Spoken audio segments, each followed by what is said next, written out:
Anne ve babamın bizi ziyarete geldiğini Özdere videosundan hatırlarsınız. Bu sefer de onları Sivas'a bırakmaya karar verdik. Boş zaman yaratmak kolay olmadı ancak sonunda başardık. 4+1 olarak yola koyulduk ve akşam saatlerinde memlekete vardık. Hızlı bir mis kebap ziyafetinden sonra yorgunluk çayı içilmeye başlandı. Yemek esnasında Halil de bize katıldı.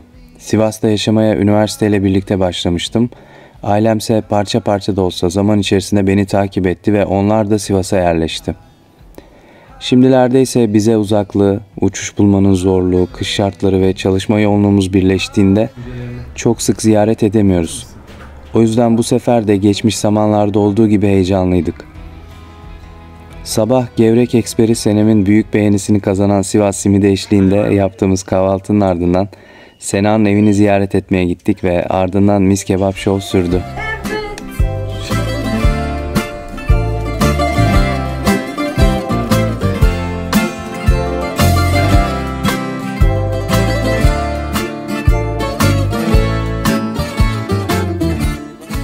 O tablolarda çok saçma.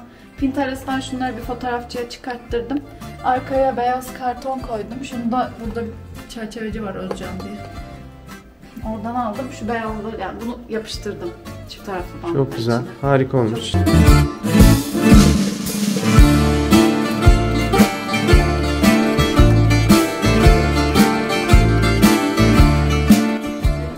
Şimdi Sivas'ta yaşamayan bütün Sivaslıların beni çok iyi anlayacağını düşündüğüm kısma geldik. Mis kebap. Ben mesela çocukken yazları Sivas'a gitme hayalini mis kebapla döner yeme motivasyonu üzerinden kurardım.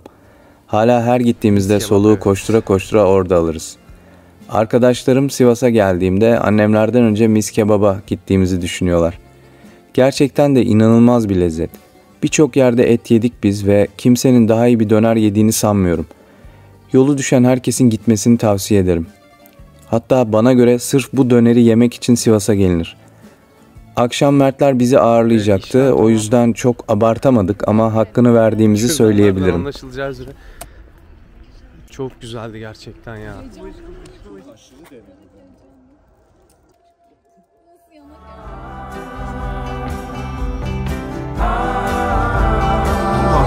Sesi mi?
Eğlenceli geçen akşamdan sonra sabah evde biraz oyalandık ve soluğu tekrar Mertler'de aldık. Bir gün önce zaten İrem'le birlikte çok güzel ağırladılar bizi. Şimdi ise İlkay'la yani Bukowski ile Simge Ankara'dan geleceklerdi. Heyecan doruktaydı. Ama yanmıştı, bir şey olmuştu. Tabii yakmamak lazım. Önce havucu biraz hafif kavuruyor.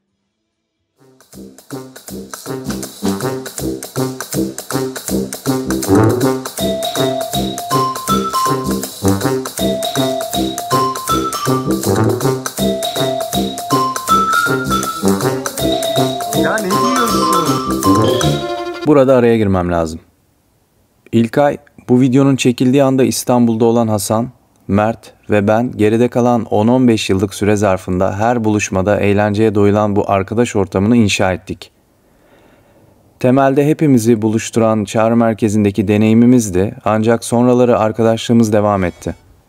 Şimdilerde Sivas, Ankara, Antalya, İstanbul'da almış durumdayız ama düğünler ve ara ara gerçekleşen bu buluşmalar serserilik zamanlarımızı anarak kendimizi hala çılgın ve eğlenceli olduğumuza inandırmak için fırsat oluyor.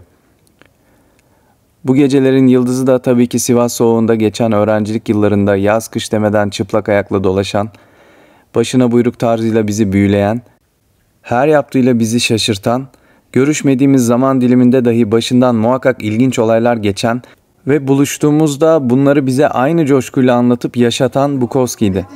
Adam aramızda bir mite dönüşmüştü. O dönemlerde yaşımızın gerektirdiği gibi anı yaşayarak değerlendirdik, günümüze baktık, günlerce Sivas'ın bozkırlarında sabahladık, iyi ki de yaptık ve bu felsefenin de hakkını en iyi veren İlkay olduğu için adı da Bukowski olarak kaldı. İlerleyen dakikalarda bize kuzenim Orhan abi de katıldı ve sofra kuruldu. Geçmişe yolculuk başladı. Valla süper oldu ya. Afiyet olsun.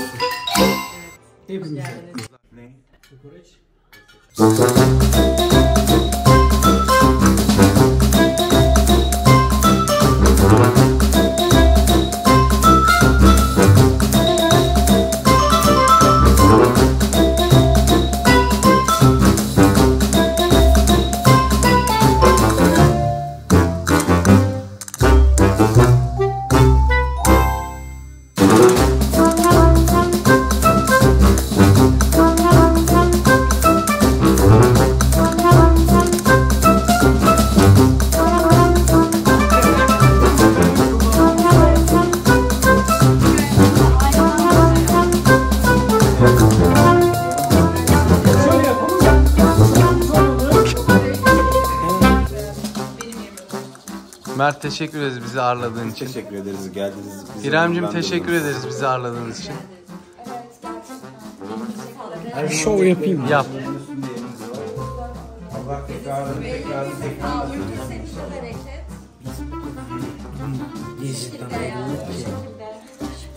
Bu ne yapıyor? Sen ne yapıyorsun? Senin fenomen olman lazım. Bak burada harcanıyor şu an. Bu evde şu an harcanıyorsun. Asla değil. Sevdiklerim her zaman bir numara. Net. İşte bu. Sen tam bir ajdarsın. Neye okeysin? Çok güzel inşallah. 11-12. Bir şey kalmadı. Evet yazın buluşalım abi. Biraz sonra okeyiz. Değil mi? Evet inşallah. Bu da benim hanım. Daha çok çalacağım bir dahaki buluşmamda. Çok Teze evliler.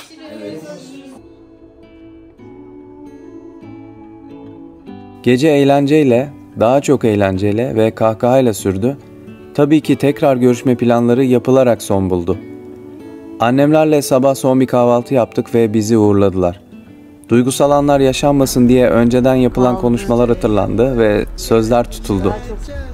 Bir sonraki görüşme için geri sayım başladı bile. Yolların ailemizin kaderi olduğunu kabul ettik edeli vedalar zorlamıyor. Görüşmek üzere.